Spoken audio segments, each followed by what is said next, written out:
جی وعلیکم السلام ورحمۃ اللہ وبرکاتہ۔ محترم بھائی نے یہ جی ایک پوسٹ بھیجی ہے قرآن و سنت کے منافی۔ اس میں ایک حدیث لکھی ہے ابو داود کے حوالے سے، ابو ہریرہ رضی اللہ تعالی عنہ فرماتے ہیں کہ نبی علیہ الصلوۃ والسلام نے اس مرد پر لعنت فرمائی جو عورتوں کا سا لباس پہنتا ہے، اور اس عورت پر لعنت فرمائی جو مردوں کا سا لباس پہنتی ہے۔ ابو داود 41 نمبر حدیث ہے۔ جی محترم بھائی، یہ سنن نبی داود میں یہ حدیث بالکل موجود ہے۔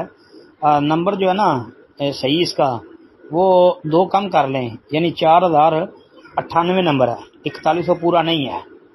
ہاں، ابو ہریرہ رضی اللہ تعالیٰ عنہ سے مروی یہ روایت ہے، لعن رسول اللہ صلی اللہ علیہ وسلم الرجل یلبس لبسۃ المرأۃ والمرأۃ تلبس لبسۃ الرجل۔ جی یہ ہے روایت، تو سند اس کی صحیح ہے۔ جی السلام علیکم ورحمۃ اللہ وبرکاتہ۔